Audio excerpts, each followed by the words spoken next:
welcome for those in Eastern Canada, to a very snowy, very dangerous kind of snowstormy Thursday, January 15th. Welcome to the wonderful webinar that we're hosting today with, luckily, all of our panelists are there in person, and no one was in trouble while they were joining this webinar.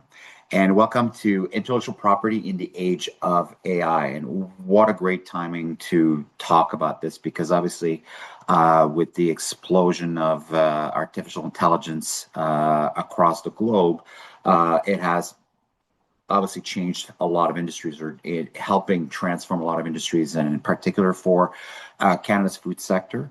We're already seeing some many companies embracing and leveraging the technology to really help in the realm of either maybe food safety, using AI and anything that deals with supply chain, robotics and automation, product development, and food waste. And knowing that we're Canada's like one of the 7th largest food and beverage producer, manufacturer, and exporter in the world, with a growing economy, but also too we have a very strong and robust small business size too, to understand the application of what could be possible.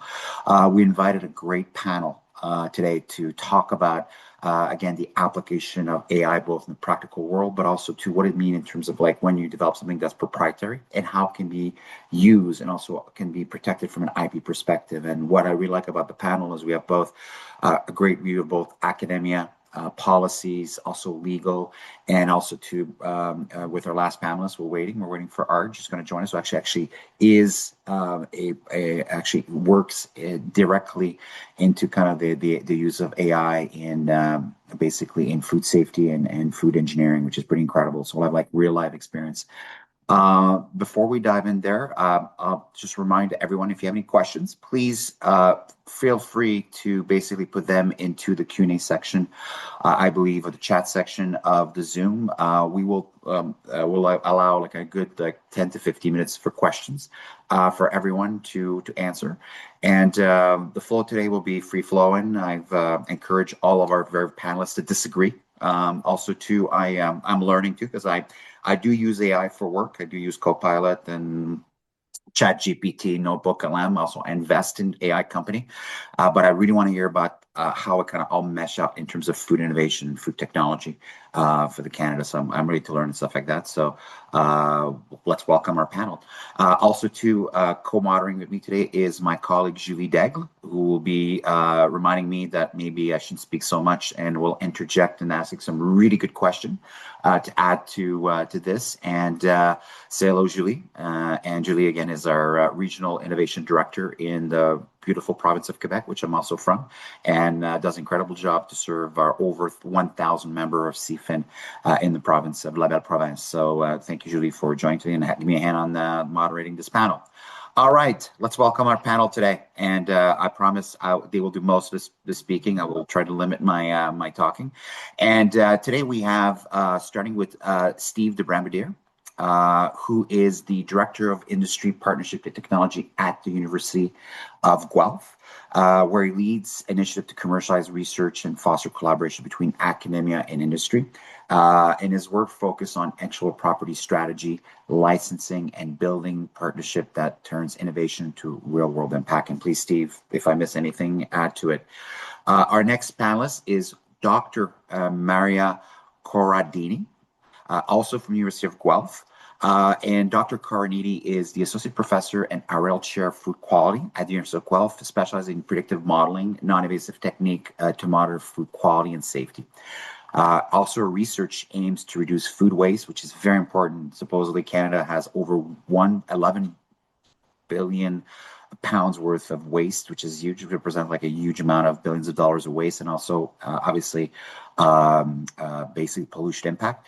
And again, it's still to improve nutrition through advanced technology, and love to learn more about the research and so forth application.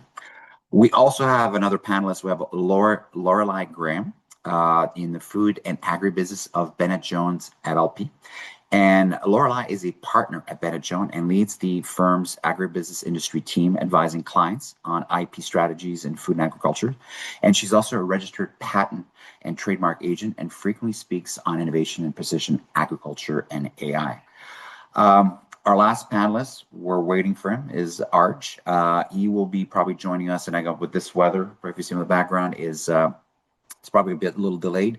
And as soon as he joins the panel, we will invite him to do. And Arj is the president and CEO of Savormetrics. It's a company leveraging AI and sensor technology to enhance food quality and reduce waste across the supply chains. He brings extensive experience in engineering and tech-driven venture, including leadership roles in the AgTech and health innovation. So, without waiting today, so as I mentioned, what the goal of the webinar is to sort of like understand more how AI is reshaping IP and food innovation, understand the legal implication of that in terms of what's done by human versus what's AI assisted, obviously competitive security and data protection in the AI-driven landscape, shrinking window and competitiveness in terms of IP, how AI can change the process, but also too how it's involved in the R&D, product development, how AI can be used effectively to that. And I should also mention a message from the sponsor that actually we got a wonderful paper on AI and food technology that we just issued last week. And it provides some real life example on how AI is being used in different sectors of food tech innovation. And also we have featuring many of our wonderful company members that we work with in terms of how they're applying it, stuff like that. And I highly recommend for those who are CFIN or members, CFIN Plus members, to access it, download the white paper. We might refer to it through this conversation today. Okay, let's start the conversation, and I'll invite my panelists. This is kind of like let's call it a speed round with a couple questions, and please jump in with that. And what I'd like to ask is, what are the most urgent legal or competitive risks companies face as accelerate innovation in the food sector? Maria, do you want to lead us off? So I think that among the most urgent competitive risks is identifying and implementing data sharing in a meaningful way. So, for example, some data should be protected, but other can be shared, and that can be contributed effectively in order to have good AI protocols. Additionally, data harmonization and regulatory harmonization those are issues that have to be emphasized. But I think that Steve and Lorelei can talk extensively about them, and there is much more their realm than mine. But another thing that I want to emphasize is the need of validation. Probably that's something that is not often brought up, particularly when we are talking about AI. But every time that we are doing modeling of any kind of type, including AI, there should be a validation step that allow us to check if the outcomes of models and outcomes of these procedures actually reflect reality. So I think that those are, in a short way, some of the things that I would like to emphasize for this question. Laura, you want to jump in? No, I totally agree with Maria. I think for me, being the lawyer in the crowd here, is the most urgent risk is sort of data related risk, and specifically sort of the uncertainty around training data ownership and the rights that are associated with that. I think there can be a lot of confusion. I'm sure we'll touch on it later because AI systems are ingesting such sort of vast amounts of agriculture and food information to make these systems viable and to Maria's point, make sure that the results or the outputs are being validated. I mean, the sector depends on so much data from farmers and processes, labs, sensors, whatever it is, supply chain actors, those kinds of things. But rarely do the legal agreements, actually often talk clearly about ownership and who owns what and sort of permitted uses and how data can be commercialized. I'm not saying they're all that way, but I think people are sort of learning to get on board with that and to review that more closely. But certainly in the past, there's a gap there. And unfortunately, any kind of gap like that creates risk and creates litigation.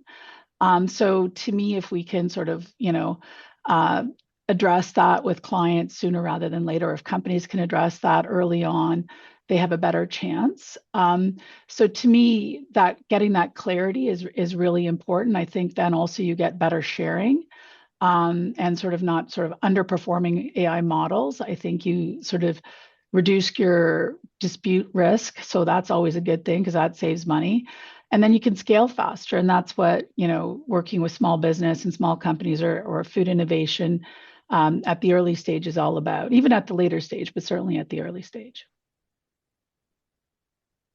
Steve. Great points from both Maria and Lorelei. I would add security and confidentiality as additional things to consider.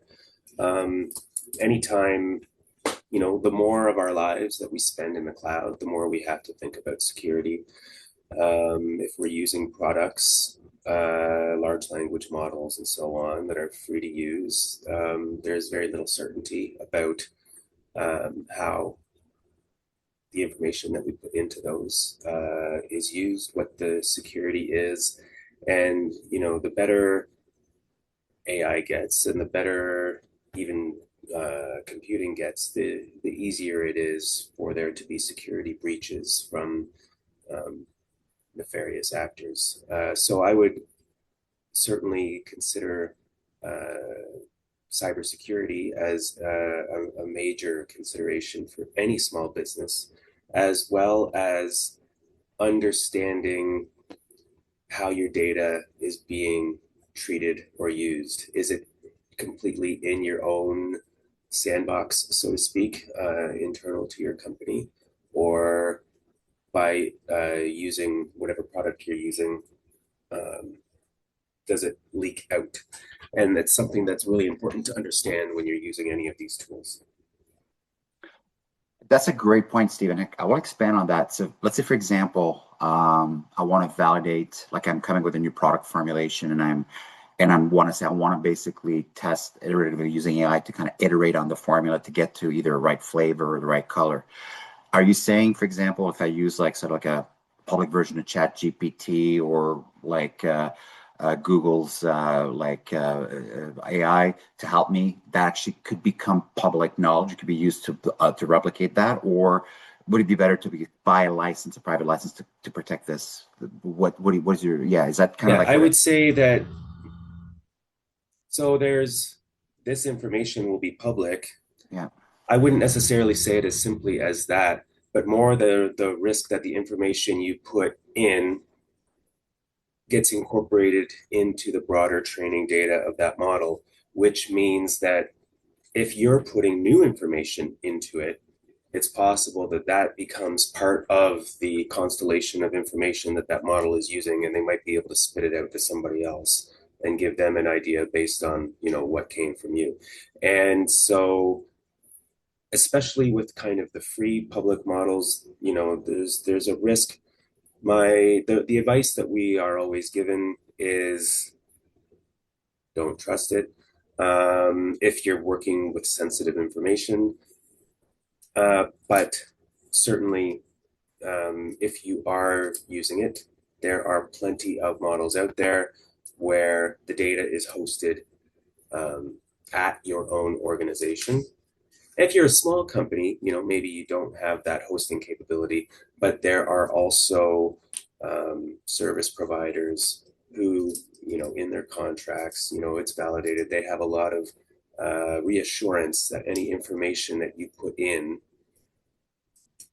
does not find its way back into their model. They don't keep it.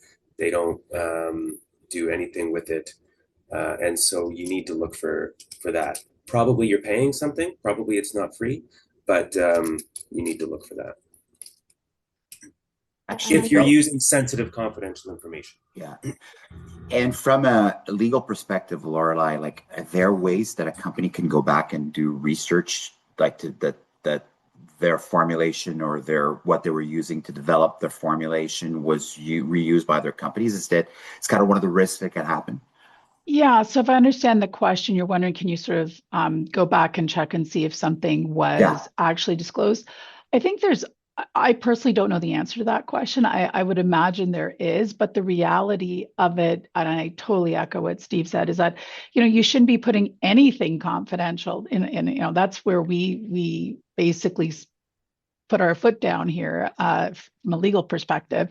Into a public AI module. I mean, it's not great. And the reality is that when you're thinking about data, and I think this is where, people talk about ownership of data, it's more than just that. You have to understand what is the data you're dealing with. Is it raw data that is sort of, I'm going to say, sort of general knowledge or something that's just out there, or is it confidential data, right? Something that you have acquired and there's just restrictions on the use. And I think you have to know what you're dealing with. And I really encouraging people to sort of dig down and understand what it is you have, like what is the core premise of your business and how does that core premise use data, and then to, unfortunately now, sort of tease back the ownership, or where did that data come from? Where did was that data shared from another entity?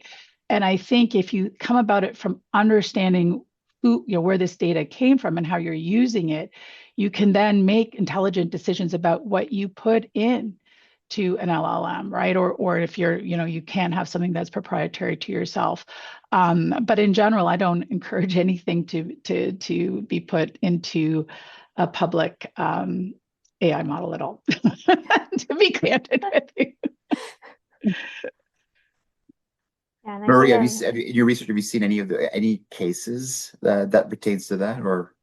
Well, I think that I want to emphasize what Lorelei was saying. Understanding your data is probably the first step, and that's something that, for example, in our research we are doing constantly, identifying what kind of data is available for everyone and what kind of things should be proprietary and have to be kept a little bit more close to our chest instead of just so open. I think that, having a resource at the University of Guelph like Steve is always fantastic, because he can advise us on what should be protected better or in what particular way. So, for example, when we are collecting significant amount of data, now we have a paper that is under review on consumer perceptions about food waste. The data set is going to be available to the public, but under a Creative Commons license. So that will allow us to retain some kind of ownership of the data, while also making it available so other people can inform, for example, food waste policies. Good.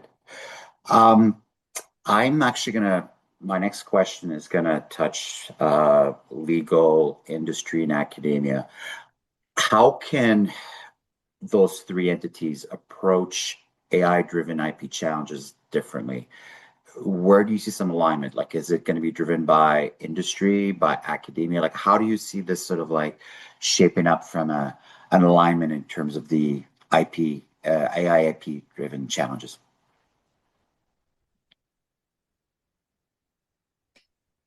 Does that make sense? I think the question is really different based on what precisely you're talking about. Yeah. When you talk about AI-driven IP, there's always a question of ownership.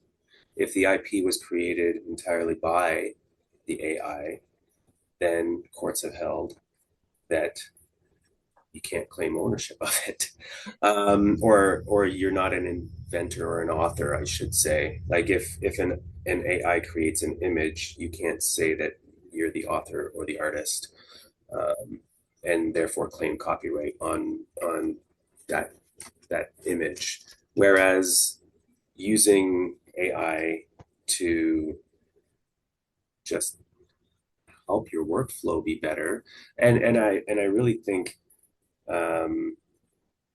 the productivity enhancements that are possibly available to a lot of companies are going to be kind of the core benefit. In terms of intellectual property, you know, there's, as I say, there's a lot of different angles to take. There's the intellectual property around the AIs, you know, themselves, but nobody, I don't think OpenAI is filing patents on ChatGPT. They're just continually iterating it to try to make it better. And there's now a dozen different, you know, large language models out there that different people can use, and they're all competing with each other to say, hey, look, ours is better. So that's the speed question that you're talking about. You just got to iterate faster. When it comes to a lot of the food companies, they're looking to make durable products that, you know, last a long time.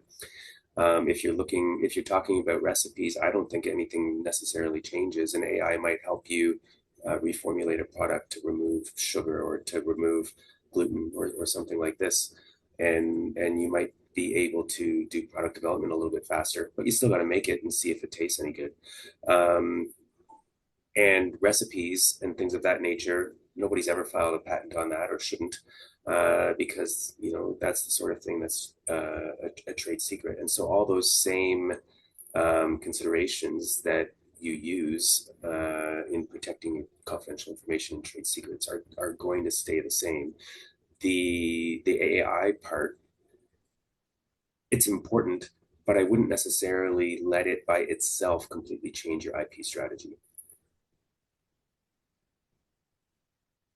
Lorelei might disagree with me because she's far more knowledgeable in that field. It's not that I disagree. I think it's always fact specific. I think like in these sort of situations, it's great. For me, I think how the legal, and I shouldn't speak, I'll say how my practice is changing, let me put it that way, and approaching sort of these AI driven challenges is really to be more tactical, I think is the word I would use, in the near term, as we see how things sort of filter out. And it's such a constantly fast-paced area right now. But there's some themes, I would say, that we've already touched on, like understanding where your training data provenance, like what is the provenance of it, understanding that, I think is a big one. But I do think there's more alignment between legal and academia and industry than sort of ever before. I think the good news is AI has forced us to look at some of these points and try and find more commonality. I think, especially on data ownership, for me, as I said, it's sort of the core thing that is still sort of not quite there yet, partially because, you know, the pressure for academia to, you know, they're developing theories, they're encouraged to publish, things like that. It's a very different world than the legal world where you know, we want agreements and we want certainty. And then, you know, you have industry who's looking sort of to, well, what's the solution here? To Steve's point, you know, what's going to help my workflow? What's going to make us more productive and make things, you know, have a higher profit? I do think traditional IP tools are insufficient on their own. I think you have to now really be developing a much more layered approach. And, you know, to Steve's examples, like, what is the appropriate subject matter for a trade secret? What is the appropriate subject matter for patents? All of those different things, I think, really impact and have to be sort of interwoven.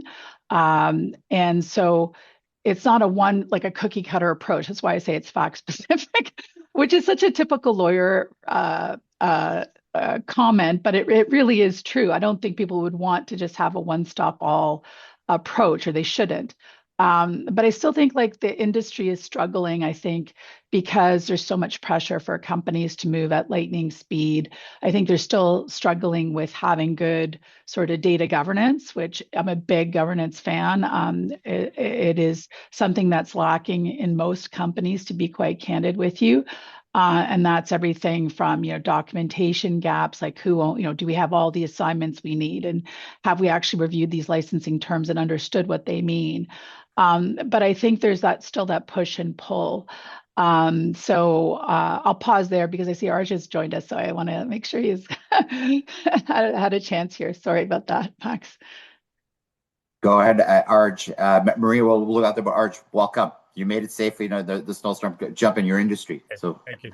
I appreciate that. And being a techie, so embarrassing when tech doesn't work and you're late because of tech. But listen, fascinating comments. I mean, from our perspective as a tech company that is a vendor, an AI vendor, and we've been that for about 10 years now in the food sector, and prior to that in other sectors, we've seen an evolution that takes place. I've seen it in other sectors, whether it was oil and gas that we worked in, and we worked in healthcare in the past, and we see the same sort of evolution starting to take place in the food sector too. So I can share a little bit of my thoughts with respect to that.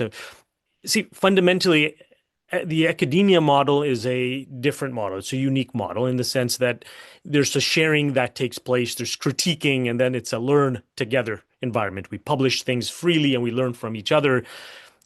Industry works the exact opposite of that, right? You're protecting your competitive advantage. You're not necessarily sharing things, especially when new tech comes into place. Everybody wants that for themselves, see if they can get a huge competitive advantage. Over time, these concepts of centers of excellence start to form. Irrespective of how mature an industry is, you'll find that if you look into even the microelectronics industry when it first initially started to where now it is now, where we all learn and we all decide how we make the pie bigger, it naturally starts to push in that direction. So we're seeing now that the challenge in the food sector. So when we work with academia, we work with a university and they're involved, and we've got a company that's one part of the supply chain involved, and we've got another company that's part of another part of the supply chain, and then we have a government grant perhaps mixed in as well. It takes a long time to sort through who owns what, and at the end of it, we push people away from the concept of owning the algorithm. The algorithms mean nothing. You have to remember that in the tech world, we've got this weird thing we do, which is open sourcing everything. Okay, we love to open source and share everything with everyone. One moment you might have the best algorithm for doing computer vision classification on a single shot, and the next thing you know, a bunch of people have published it, and now everybody learns off of it. And that's part of the reason why the tech industry grows so fast, is because we just kind of have that in our DNA, right? To just share. So my biggest thing when we get into these sort of consortiums, my biggest comment that I make is that don't worry about who gets the algorithm, because nobody's going to get it. Everyone's going to have access to the same sort of algorithms. Think about your own application. Think about your secret sauce, which is your formulation perhaps, or it's how you roll up defects and make a decision on top of that. And think about how you put a ring around that. And then we can then get to the next level where we can then hold the AI vendors like myself accountable and say, okay, how are you going to make sure that those operational learnings don't contaminate across? So that's what I see kind of starting to take shape now in conversations. It started initially with the food sector, I felt was undercutting themselves, not realizing what value they had, even with their data, to now them starting to ask these questions about, hey, what exactly is it that we're buying? Cool. Maria. Yeah, I think that Harj and Lorelei made fantastic points in terms of how we operate, and in terms of industry and the tech industry and academia, we share a lot of values in terms of working and putting everything together for the public. I think that also, when we think about secret traits, or secret formulas, well, we are living in a mirage if we think that, for example, we don't have analytical tools in order to reproduce that. So sometimes it's not about a particular product. Sometimes it's how you are building things around your product and how you are operating as a whole. So how are you responding to that product? Because the secret formula, I can bring it to my lab and probably figure it out in no time. Those times of the plane that is flying throughout the continents with the formula, that doesn't exist anymore. So I think that we have to be mindful that what makes a competitive advantage is not about creating a quality product that meets actual needs, is produced properly, ethically, sustainable, and all the things that put that together and build your reputation. All of these can be assisted effectively by AI. Very nice. And I hear all the different, it's great, the great point of view. And I'm wondering to stay in the food sector, like the multiple application of where innovation can happen using AI to do this. Are there places where there could be some potential great wins to use AI to develop like IP protected in the process? For example, I know, for example, for Arjun, I'll put it on you, but I know for Savormetrics is in the food safety. Like that seemed to be a very much like where there's a lot of value. Supply chain, for example, like just forecasting the right amount of ingredients to come in and the shipping and so forth. Food waste, huge one too. I touched on it, like really huge amount of waste happening in Canada. We're not really efficient. We're not able to rapidly identify what's going to be spoiled and basically redistribute to people in need or to food bank and stuff like that. Do you think there could be in that ecosystem like quick like opportunities to basically really use it in a way that using AI in a way that's super smart, as you said, your secret sauce, and apply it in market in a way that is ownable by a company? Max, it is. There is a way. Yeah. But I think at the end of the day, the trick there is that it will not be just with you. I know it sounds like a very doomsday statement to make, but the algorithms or models are not going to set you apart. You're going to have to find ways in which you restrict others to learn from you, and that's the way you're going to have to do it until the industry then matures and then they all realize that okay, it's important for us to have certain tools that we all use, certain standards that we all use. Standards are going to come into play as well. Right now, we don't have standards around AI, whether it's ISO standards, detailed ISO standards, or even using systems like Lean Six Sigma on which you base assessment of your AI systems, your solutions. All those things are going to take shape, and then the industry as a whole will say, okay, we're food processors. And for food processors, just like we use certain conveyance methods and technologies, and we all know what they are, and we use similar technologies. Similarly, when it comes to, let's say, food quality assessment, we're going to use certain type of tools.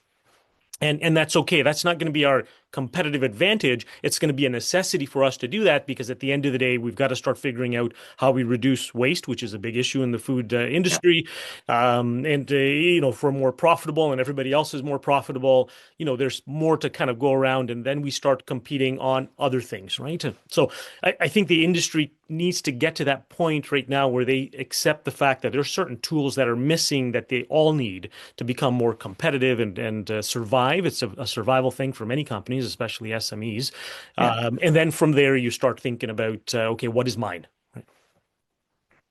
Yeah, and I think that when we are thinking about food, one of the things that we have to keep in mind is that it's about the supply chain. It's not just about the product. So basically, interoperability and working together is what it makes a good final product and a good final use, and an increasing resilience and reducing waste. So basically, it's all working together. So at some point, we will have to get to that point that it's not just about me surviving, it's about the supply chain functioning better. Awesome. Steve, anything to add or? I would kind of echo those points, but also kind of highlight how cool it is that more so than in the not too distant past, what these tools kind of enable is making it easier and cheaper to solve problems that you didn't even realize. Well, you knew were problems, or you knew they were annoying, or whatever.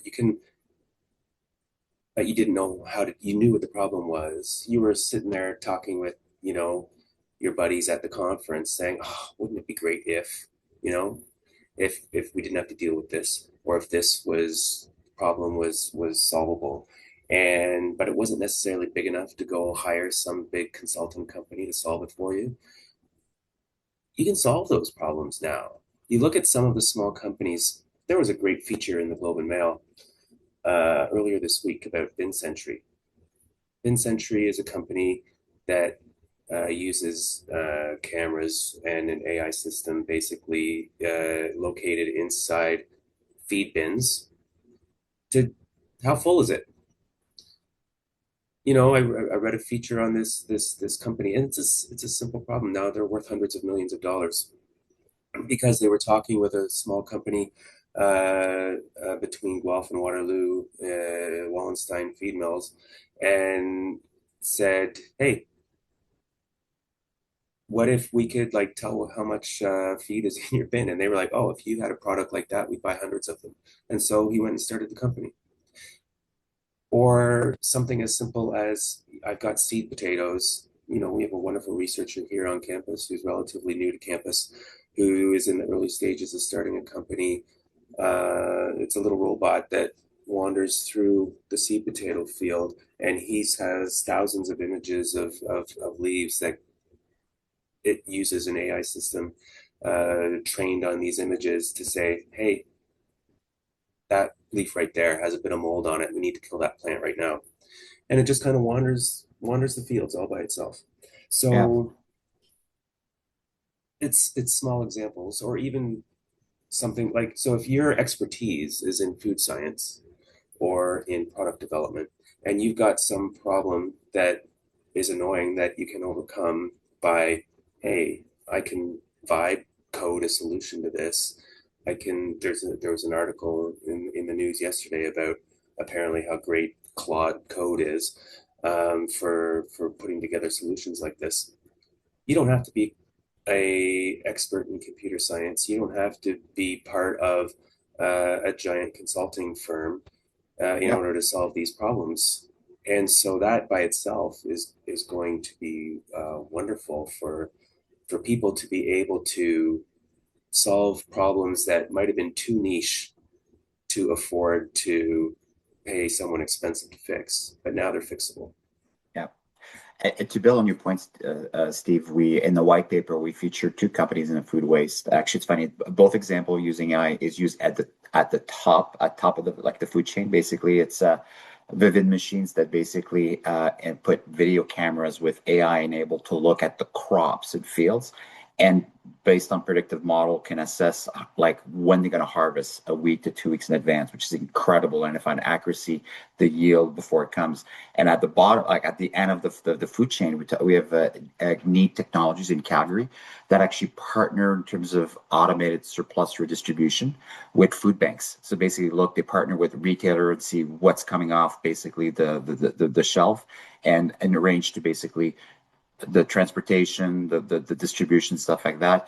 And they basically distributed close to 2 million pounds surplus of food in the last year, which is pretty incredible. We talk about the efficiencies of reducing the carbon footprints. Again, it's what's interesting about AI. Again, it's all used to predictive model, and leveraging both. That's the things important about AI is it can help us at any points of basically the food chain, the supply chain that way too. I brought in Julie because we got some great questions from the attendants. You want to come in and maybe ask a question for a wonderful panel? Sure. First off, thank you for your insights, your expert views on the subject. I mean, it's confusing, and it's a privilege to hear you and understand better how AI impact IP.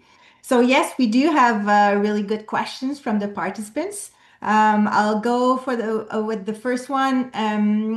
So how can you determine the value of a patent? I've heard evaluations based on similar patent sales, but where is that information available? So who would like to answer this question? I can take a stab at it. To be quite candid with you, patent valuation is I feel is like, how should I put it? Lighting some smoke, some fire, and like sending some I don't know, sage around the fire and trying to figure out what it is. It's a mystery as to somehow how people value it. A lot of it is market determination, what people are willing to pay for it, and really understanding and having I'm going to say this, having founders who really understand the market and can sell. I think the values of patents really depend on a lot of what the market will pay for it. And that can fluctuate wildly. Something that was popular last year is not popular this year. And even though a patent might grant a very, very large scope, it doesn't mean that there's a lot of value in it. It could be a very narrow scope that provides that niche that everybody wants. So there are the accounting firms, lawyers do not do patent valuations, accounting firms do. So that's usually where we send folks who are interested in sort of finding out, what they think their patent might be worth. But it's more than that. When you look at people who are doing investment in the space where there's tech rich, whether it's food or not, tech rich portfolios or companies with tech rich portfolios, it really comes down to the whole picture. It's not usually just the patents. I'm not saying patents aren't relevant. That's obviously, I believe in them. But I think it has to once again be put into a context. I'm sure other people have. I'm sure Arj has some thoughts, but like I valuation is a mystery. It's such a mystery. Thank you. My 2 cents on that, Julie, would be, we're seeing a change, whereas initially we could show our tech stack, which included a lot of algorithms, unique algorithms that functioned on certain types of data, had certain speed of operating, and so on and so forth. We're being told to now hold those as trade secrets and really think about systems. If we can put together something in context that as a system functions a certain way for a very defined operation, then it's got some value. But I think in general, there's a lot of trepidation around some of the things that we would patent in the past because it required our intelligence to kind of build over years. With large language models and contextual models that are coming right down the pike in the next couple of years, all of these sort of things are going to become commoditized. And kind of going back to Steve's point when he was talking about niche markets, there's something very similar to that happening in the tech world as well, where everybody's got a line of sight towards, when AI starts developing algorithms and can review publications from around the world in a matter of minutes and be able to come up with different options for algorithms, let's say to do segmentation or to do classification of a certain type at certain levels, certain speeds, and certain types of data, what happens then to all of the things we've patented in the past? So I think there's a lot of change coming on that front, and advice that I've always received is that the biggest differentiator is going to be how well you service your customer. And that's going to, at the end of the day, from a business viability standpoint, is going to become even more of a reality as things progress in the direction they are with generative AI type development. Absolutely. Thank you. My perspective, there's 2 ways to approach patent evaluation. One is it enables you to do something, and the other one is it enables you to stop someone else from doing something. If you have a patent that has a claim that reads on something that someone else is already producing, it's probably pretty valuable to that person. Or if you have a patent that puts a moat around effectively puts a moat around a product. The easiest to understand example is a pharmaceutical composition. It's a molecule. You can't get around a molecule. It is what it is. Then you have that freedom to operate. But it's all around freedom to operate and really understanding what kind of freedom to operate a particular patent grants you and how much people are making money in that field, and you could help them achieve freedom to operate. That's when it has value. But in terms of looking at a patent and determining its worth, I agree with Lorelei 100%. There's no good way to know unless someone offers to buy it from you. Thank you, Steve. There's someone listening that is asking, is there any risk of using a paid version of Gemini? First pricing tiers saying they don't train their model, but who knows? So that's the question. Yeah, but I could jump in on that one. I think that's the question that everybody has. Yeah. Who knows, right? Who knows behind the scenes? I think, and again, lots has to be done on that front as well, and things will become clearer as well. usually it takes somebody, a lawsuit somewhere somehow and something seeping and leaking through. And we've heard of horror stories of training that's taken place within these large language models that clever people have been able to decode and go, hey, okay, I see where this is coming from, and I can probably tie this to this company, and maybe that's their standard operating protocol. Realistically, I think some of that sort of stuff is going to happen, and then guardrails are going to be put in place on how much and what they can use to train. I advise my guys is the same thing. I mean, it's just be very careful on what we put where in these large language model algorithms, because at the end of the day, if something goes wrong, let's say, customer B is a competitor of our customer A, and they end up finding out how they do their grading, and we were the ones that had access to their grading tool or their grading mechanism. It's going to come back and haunt us. So you've got to be cautious until the rules get laid out more specifically. Exercise caution. I think that having data management practices lay out for your own company and providing some guidelines on how to use any kind of tool, whether if it is AI or any other tool, I think that is always a good practice.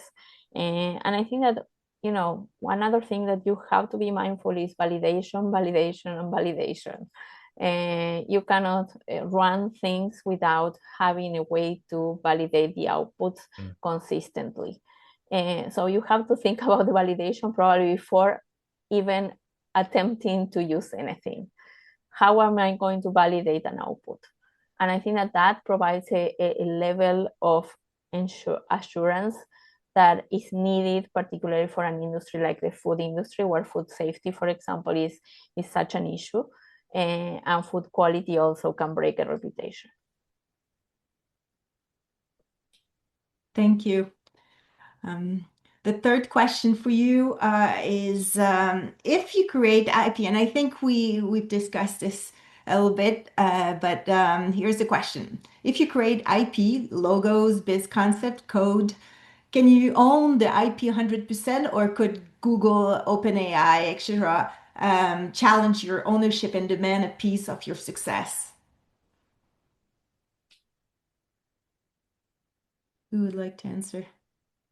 I think the assumption is that you're using one of those tools to create your logo. I Yes. think that's what they're asking. Yeah, that's why I said I think we answered this. Well, this you're not going to question. like my answer, because I would never do that. I would never encourage anybody to do that. For a lot of different reasons, probably because they've ripped it off from somewhere else. And then you're going to have a trademark infringement action leveled against you if you're using it or adopting it in a jurisdiction where it already is. I think I'm going to go back to, I think it was Steve at the very beginning, talking about, the benefits of AI at this point, and it sort of dovetails in nicely to what Arj said, which is about until there are guardrails. We don't have a lot of guardrails yet. I would encourage people, and also actually what Maria just said about having, validation, making sure that if you are taking something, that something is made from one of these sources, is that you haven't ripped somebody off, like checking it. I think right now I take a more cautionary approach in using AI more as a facilitator rather than an originator. Until there are, depending, and obviously it depends on what the context is. I know I always keep coming back to that, but to me, that's the more, I'm going to say, conservative / legal approach. And why is because our job is to reduce risk for you, right? Mm-hmm. So we're always going to take the more risk adverse, whereas Arj's team might be a bit more, adventurous. I would not use that. I would try and become more creative. And the reason for that is, in particular in trademarks, to get a brand nowadays is very, very difficult. Actually, it's a saturated market. Mm-hmm. We're seeing that constantly. You see it with all the social media domains, which really has spurned a lot of those issues.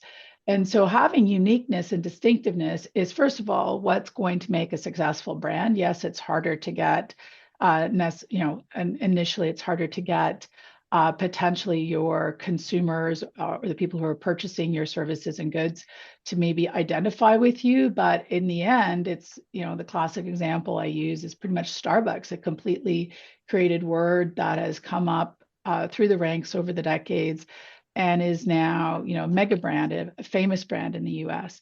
So I think when you're looking at, trying to promote your business, be fearless at being unique, and finding that sweet spot, because it's going to make your risk is going to be lower because nobody will be sort of close to what you're doing, and there won't be any confusion in the marketplace. Mm-hmm. So I would not recommend doing that. Really good point. Thank you for the advice. Anyone would like to share something else on that? Actually, a follow-up question, actually probably for Laura, and for Arch too, I think, is from one of the attendees asking, why are patents so important to investors? And the question is, can I scale a business and get Series A, B's, and C's funding without patents? Oh, wow. I don't know, Arj, if you want to go first, I can certainly chime in, but I'll say, so being involved both on the investor side and on the innovator side, I can tell you that over the last 20 years, certainly accelerated in the last 10, investors all want to see patents on the balance sheet. They, even in AI deals, they want to see that, whether it's relevant or not. It's fascinating. It's become a real buzzword. I always come back to the premise that your IP strategy should really be driven by the business. Don't let the IP strategy drive the business. It should be the business driving the IP strategy, which people forget because there's a quest to file everywhere, file in a lot of places. It burns through a lot of money that could be used in other aspects of the business. So I really think having, I don't think you can get, depending, I've yet to see a deal get to that kind of level of investment without some significant IP on the balance sheet of some sort that's patent driven, especially if it goes beyond software into any hardware, because you can patent very successfully software tied to hardware in practically any industry I can think of. And literally just doing a deal right now where it's all IP. That's all it is. So having said all that, I wish it was different. I wish we took a more, I'm going to say, thoughtful approach to IP strategy, but investors are now just, so how many patents do you have? Where do you have them? That kind of thing. And it's already been addressed earlier, but it's going to be more difficult to get AI heavy patents through the USPTO in particular, and I'm sure it'll percolate throughout the world, as there's going to be significant changes coming to this as we move forward, just because of how AI models are going to be able to be looking at the prior art and what is actually available, what monopolies are actually available. In the past, we were sort of blissfully unaware of what was happening in China, not so anymore. So it's just a changing world. So I don't think, unfortunately, you can get by without it. I think maybe depending on if it's a food company, you might be able to, depending on what it is you're trying to do, but you would have to have some form of intellectual property. Sorry, that was long-winded. Apologies for that. No, that's perfect. Thank you. Arch, do you want to chime in? Yeah, but Lorelei's covered pretty much all of it. Listen, I think from my perspective, I put two hats on. One hat is somebody who owns a business, has built tech businesses, and on the other side, somebody who's been an investor and is an investor, and where my, and have run accelerators. So I'll put that hat on too. A patent for the sake of patent doesn't mean anything. People are able to kind of see through that a little bit, okay, a fair bit, I'd say. And especially when it comes to something that is software or AI related. what you're trying to get at as an investor is you're trying to see do you have a moat? Is there a moat? So if I put money into this business, will this business at the end of the day become successful? And how does a business become successful? It makes a lot of money, right? That's what it is. And for tech businesses, especially hardware, it became a way in which an investor that perhaps didn't know the market as well as you would as a business owner could kind of get a sense of relief and say, okay, well, we got a patent on this and this is extremely exclusive. It's becoming tougher and tougher to build things that nobody else has ever thought of. And when you do a check, you'll find other patents that are quite similar. So people have become very good at building patents that work around other patents. So keep that piece in mind. I think if you feel that, let's say you're an AI company, I'm not sure what your background is, if it's an AI company or a software company, how you're going to find somebody who's ripped off your algorithm somewhere in some other part of the world and it's a small module within a very large code base is next to impossible. And you're going to have to convince the investors of that. Trade secret is what a lot of people are starting to talk about with respect to especially AI algorithms, because we know it's not going to last for too long. It's going to get commoditized, as we talked about earlier. Maybe pivot your focus on other ways in which you're going to develop a moat. And at the end of the day, you're looking to convince them that you can get to certain revenue numbers quickly before everybody else catches up. And I think you're going to have to be creative and very articulate in being able to describe that. But to Lorelei's point, it's a common way for people to assess your company or your technical capabilities is based on is what you've done patentable, right? So it's something that you've got to figure out on how do you convince the investor that you've got other moats. If you feel that patenting is not something that you can do, that it's not defensible, let's say, or it's not protectable, and you don't want to put it out there to everybody else on how you're building things, you'll have to figure out how else you convince the investor. We have like 2.5 minutes left, and I want to open it to Steve and to also Maria if there's anything to add, because actually this is great advice. It's actually like my last question is that any from you, Steve, perspective, Maria, could offer me, small business food innovator, with one piece of advice to help them managing or protect their IPs. Is there anything that comes to mind you could provide advice to those small businesses and food innovators? Well, I think that, maintaining the human in the loop of decision making is something that is important. Just not relying blindly on any kind of AI output is something that is always a good practice. And, also appropriate training, figuring out how to manage your data, how to develop that kind of thing, that kind of workflows are extremely important. So usually are based on training of the people that you are working in terms, for example, of governance, appropriate governance practices, and so forth. Awesome. Steve? I would double down on what Maria said. One thing we all know is that the AI models have a tendency to agree with you and tell you what you want to hear. And so truth test everything. One of my great fears, Lorelei, is that patent examination is going to be just AI driven and they'll just find a way to reject everything.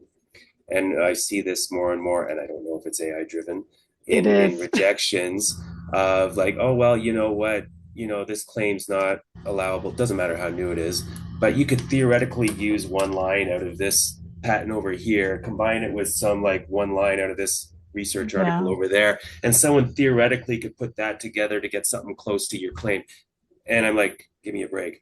My worry is that the patent examination and patent arguing will just be AIs talking back and forth to each other, and I don't know where we end up. But yes, so as Maria said, keep the human in the loop.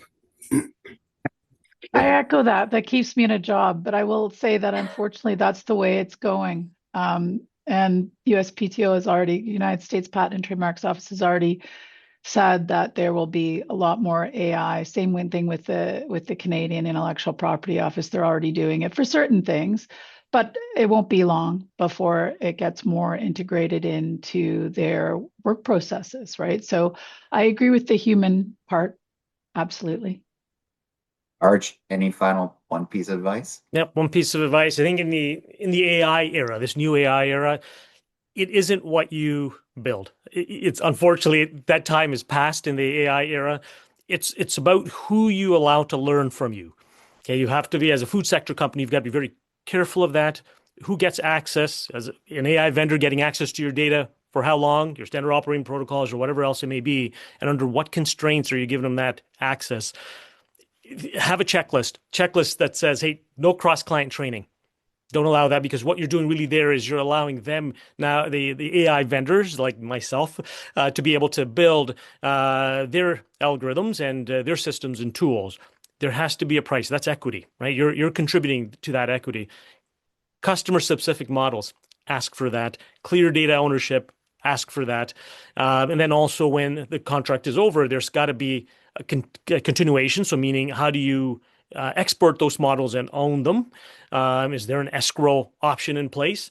And what are the deletion requirements within your SLA?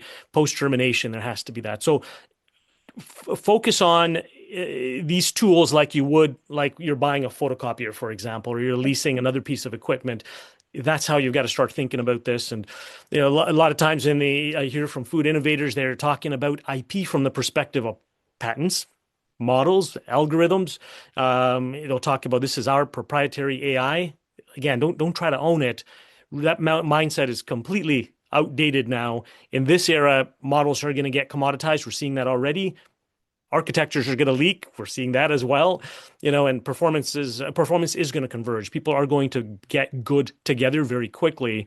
What's going to set you aside is who gets better and who gets better faster. Right? So just keep those pieces in mind. Thank you very much. It is the end of the webinar. I want to thank our panel. Thank you very much, Steve, Maria, Lorelei, and Arj. It was an incredible conversation with a very positive response for the attendees. Thank you very much to all of it.